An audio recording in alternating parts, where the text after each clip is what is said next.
wabarakatuh.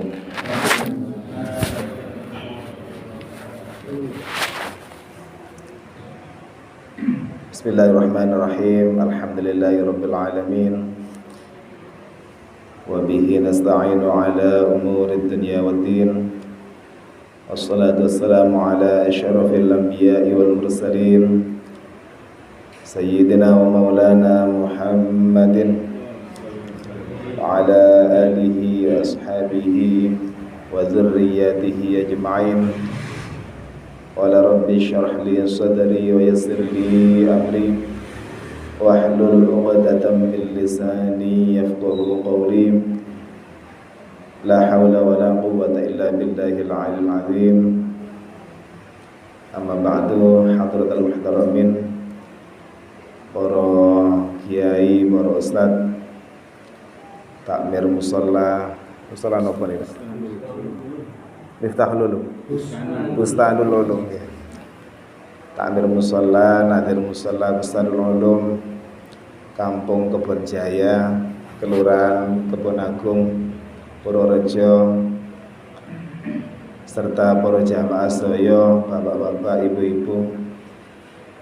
Alhamdulillah pada malam hari ini kita semua ditakdirkan oleh Allah Subhanahu wa taala sehingga langkah kaki kita dimudahkan untuk bisa mendatangi majelis-majelis ilmu seperti pada malam hari ini. Dan niki termasuk pembukaan ya. Terus Pak Muslimin, pengawasan niki sempat vakum selama kurang lebih 3 tahun ya. Alhamdulillah pada malam hari ini hidayah Allah turun kepada kita semua sehingga kita semua hatinya tergerak untuk bisa mengadakan rutinan pengajian yang insya Allah akan digelar tiap malam Kamis tiap pekannya.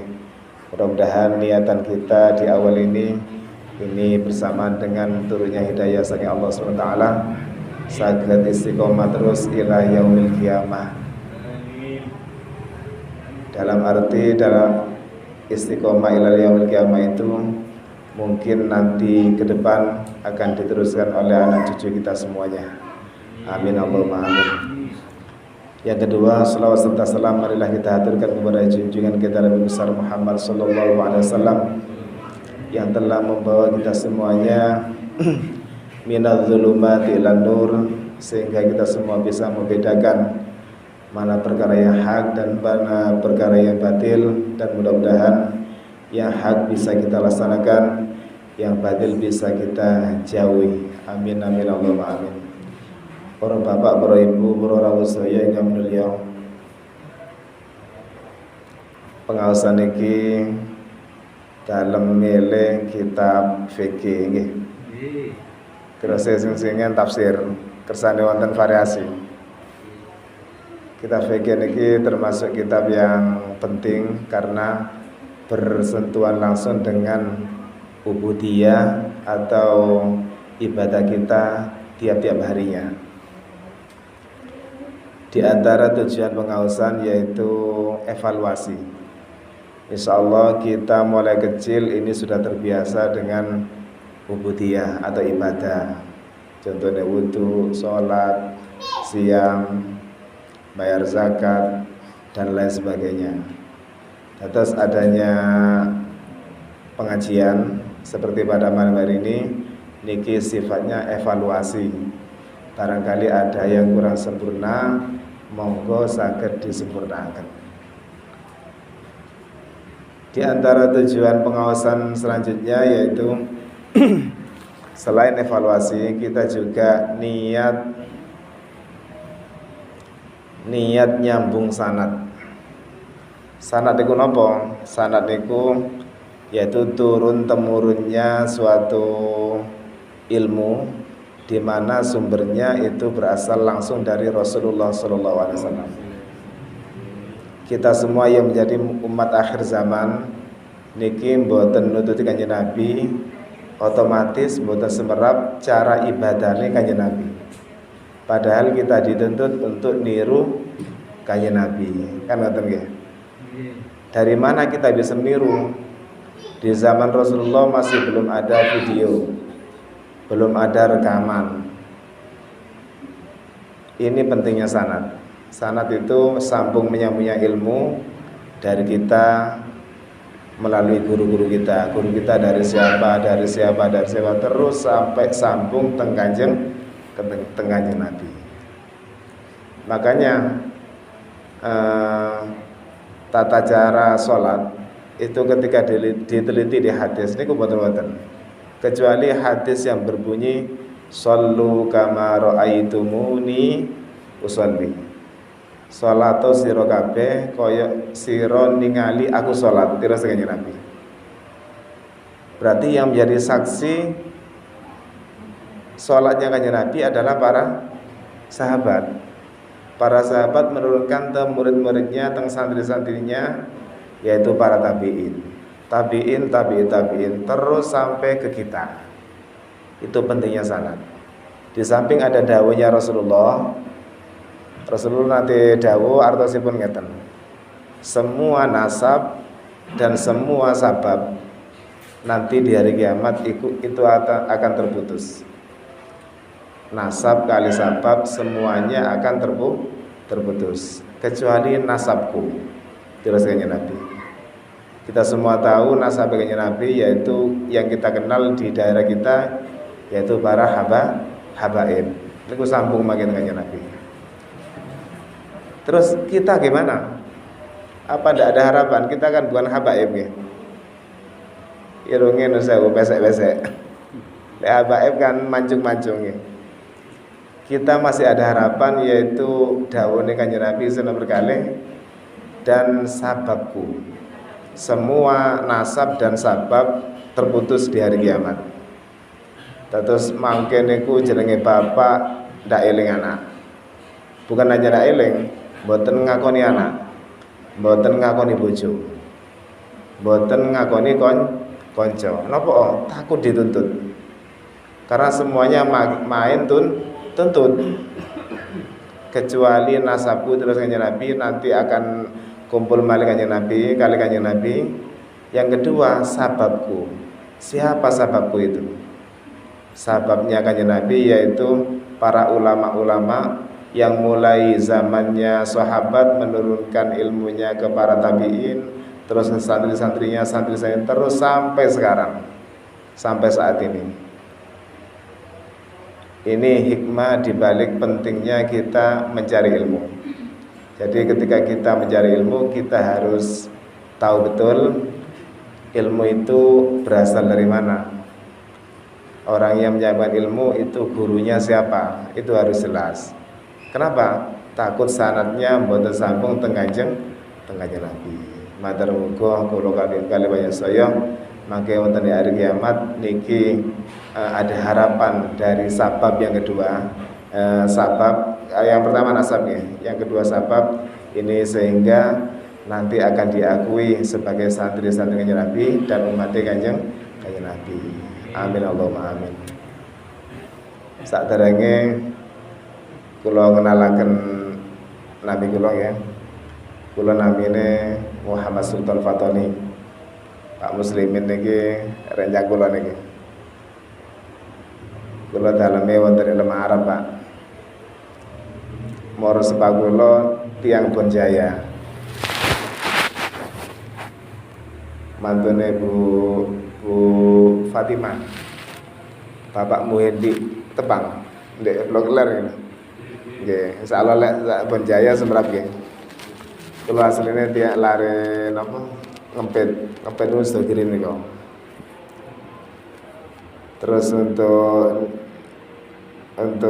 napa niku jenjang pendidikan keranten dalam kula celak kali Pondok Isogiri. Terus kula mulai anit wonten Isogiri sampai tugas terus balik malih sampai lulus. Matur muga sing badhe dalam sampai akan niki saged sambung tambahan saya saged diakui sebagai santri-santri Isogiri saya nggih. Amin Allahumma amin.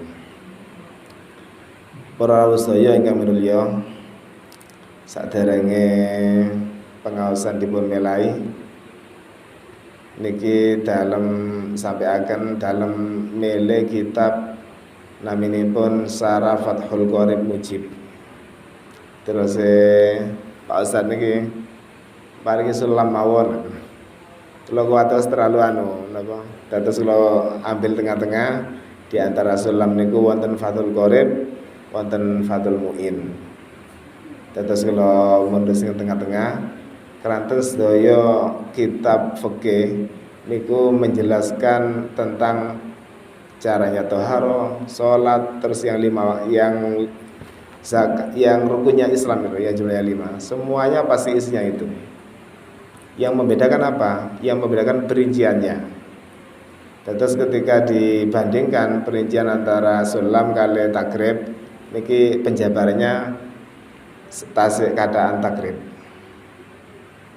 Terus untuk pengawasan niki sakit kali diniati sinau sareng-sareng mawon nggih kali niat musyawarah mangke menawi saking panjenengan wonten sing kirang paham saged ditangletaken. Kula keranten diamanahi kenging mimpin mangke menawi saged jawab dalam jawab lek mboten saged dalam PR kados tiyang sekolah nggih lari sekolah matur muga dados ilmu yang manfaat barokah.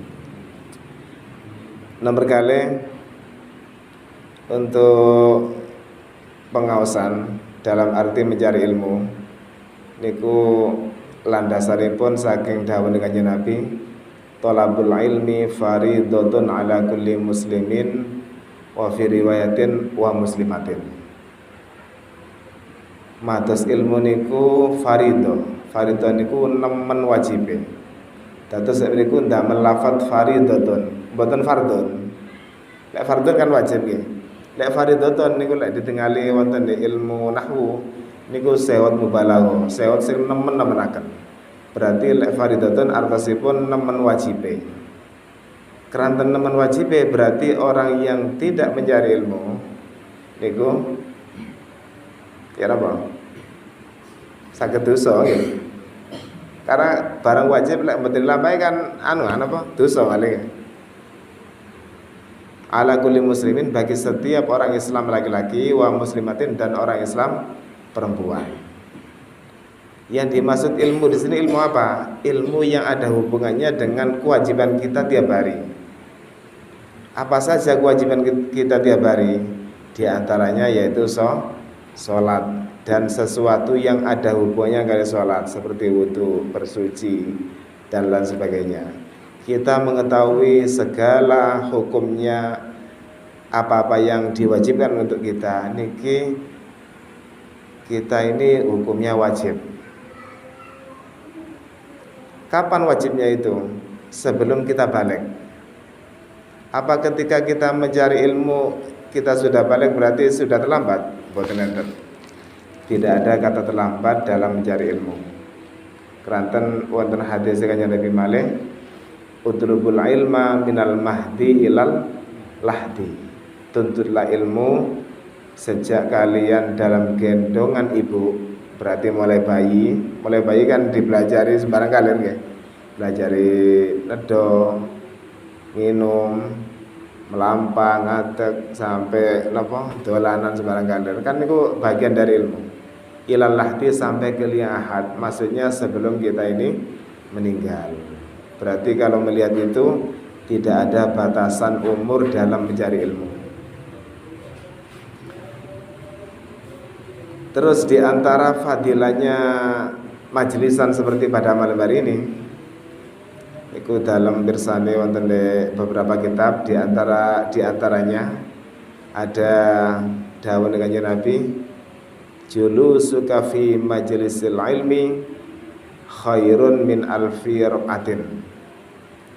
Dudukmu di majelis ilmu seperti pada malam hari ini itu masih lebih baik.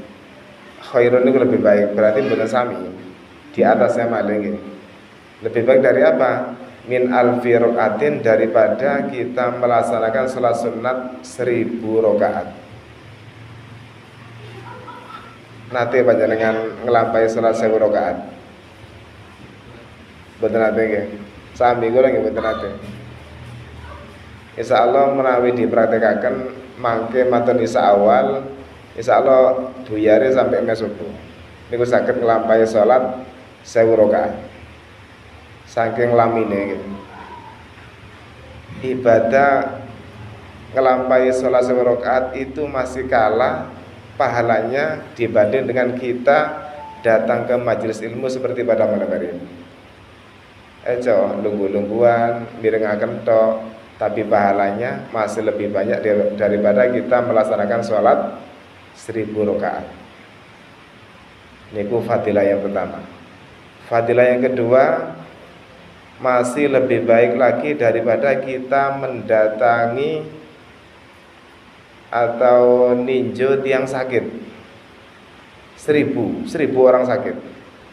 Saking agenge fadilahnya kita mencari ilmu. Masih lebih baik daripada kita nyambangi tiang sakit atau ziarah tiang sakit. Ziarah kan berkunjung artinya ya. Lek mriki kan umumnya ziarah niku berarti teng kuburan ngoten nggih. Padahal ziarah niku artosipun berkunjung. Ziaratun berkunjung. Baik ke orang yang hidup atau orang yang sudah meninggal. Kita kalau melihat hadis ini, kita ziarah atau berkunjung ninjo tiang yang sakit, apalagi sekarang zaman corona gitu, tanpa betul asalnya bangi gitu, takut ketularan. Dan ketika kita ninjo tiang sakit, niki mboten sakit lawaran, kadang sik betul nopo-nopo. Dan itu waktunya terbatas. Apa kita mampu dalam satu hari kita ninjo tiang sakit sampai 1000? Kan betul mampu nggih. Sopuan sing loro wadene niki. Itu masih kalah pahalanya ketimbang kita duduk di majelis ilmu seperti pada malam hari ini. Sin nomor 3, terusane hadis niki masih lebih baik daripada kita mengikuti sholat jenazah 1000 mayit. 1000 malih. Terus perbandingannya 1000 semuanya. Dan masih lebih baik daripada itu semua. Masih lebih baik kita mengikuti pengajian, majelisan seperti pada malam hari ini. Kita tahu di antara fadilahnya kita mengikuti sholat jenazah, ketika mayit yang kita sholati itu dosanya diampuni, maka orang yang menyolatinya fadilahnya juga dosanya diampuni oleh Allah Ta'ala. 1000 mayit Pak, kata loh 1000 ini. Apa mungkin kita nyolati 1000 mayit dalam waktu 1 hari? Kan betul tenang. Oleh karena itu, mumpung ada kesempatan takmir musala ini punya inisiatif bersama para jamaah memulai lagi pengajian, monggo menawi mboten tenutur saged disiapaken untuk bisa mengikuti pengawasan tiap-tiap malam Kamis nggih. Itu yang pertama. Yang kedua, diantaranya lagi panjenengan niki niat nandur. Insyaallah ketika yang panjenengan tandur niki suatu kebaikan, nanti ke belakangnya akan diikuti oleh anak cucu kita. Tiang lek nandur pari insyaallah panennya pari nggih. Lek nandure suket jangan berharap akan panen pari. Lek suket pasti. Nandur pari mawon wonten suket nggih. Monggo kali diniati ibadah karena ini juga perintah dari Rasulullah untuk senantiasa mencari ilmu. Kita perkuat niat kita untuk senantiasa thalabul ilmi ilal lahdi sampai kita meninggal dunia. Matur muga ala kulli hal kita semua saged husnul khotimah sedaya nggih. Amin Allahumma amin. Para sedaya ingkang minulya niku sekilas info mawon. Salajengipun langsung teng pembahasan kitab Fadhlul Qorib niki disusun oleh Asy-Syaikh Al-Allamah niku berarti teman alime Muhammad bin Qasim Al-Ghazi As-Syafi'i, dan disarai oleh Imam Al-Allamah juga Ahmad bin Husain Al-Asfiyani yang terkenal As-Sahir, yang terkenal bi Abi Suja dengan nama Abi Suja. dua ulama besar ini madhabnya madhab Syafi'i. Insyaallah ndek Kebon Jaya niki rata-rata derek madhab Syafi'i sedaya nggih. Nggih. Insyaallah saya ahlu sunnah nggih.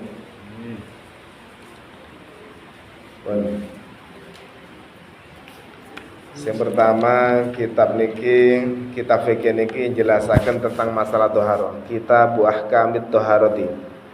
Kitab ini menjelaskan tentang hukum-hukumnya toharoh. Sedaya kitab fikih pasti diawali dengan kata-kata toharoh. Toharoh niku sesuci. Keranten apa? Keranten ketika kita ibadah kita dituntut untuk suci, baik dari hadas maupun dari najis. Wal kitabu lughatan masdarun bi ma'na dhammi wal jam'i. Kitab, lafadz alkitab secara bahasa itu adalah masdar. Lek dikias dari lari madrasah kata bayak tubuh kitabatan ngoten. Adalah bentuk masdar seotnya bi makna dhammi yang punya arti kumpul wal jam'i. Itu secara bahasa mawon. Wastilahan secara istilah ismun li jisimil ahkami adalah nama untuk jenisnya hukum-hukum. Niki materi pokoknya wonten ya belakang deh. Kita niat napa niku? Diniati nderekaken sing ngarang kersane ilmu ini saged manfaat barokah. Amal babu fa ismul nau'in mimma dakhala tahta dzalikal jinsi. Menawi yang dikatakan bab yaitu nama dari macamnya sesuatu yang masuk di bawahnya kitab. Dados setelah kitab ini di dalamnya ada beberapa bab. Wonten terus maksudnya pengarang kitab niki. Untuk lafadz toharo sendiri, wat toharotu bi fathhi ta'i, toharotu lughatan secara bahasa an-nadzafatu niku kebersihan. Sehingga ada hadis yang berbunyi an-nadzafatu minal iman. Sing wonten di napa sekolahan kan kata niku. Wa masar'an toharo secara syariat fafiha tafasiru katsiratun, itu mengandung beberapa penafsiran. Minha diantaranya qauluhum, perkataan ulama, fi'lu ma tustabahu bihi sholatu, sesuatu yang bisa diperbolehkannya kita untuk mengerjakan sholat. Terus toharo secara syariat yaitu segala sesuatu yang bisa membuat kita ini diperbolehkan sholat. Dari apa saja itu? Min wudu'in, dari wudu, wa wuslin, dari mandi, wa tayammumin, dan tayamum, wa izalati najasatin, dan menghilangkan najis. Terus toharon niki adalah suatu gerbang bagi kita ketika kita mau melaksanakan sholat. Makanya toharo ini babnya ada di paling depan sendiri. Sebelum kita mempelajari tentang masalah sholat dan lain sebagainya, terlebih dahulu kita dicegat yang namanya kitab toharo atau kitab ahkamit toharo. Hukum-hukumnya toharo nanti akan dijelaskan di belakangnya.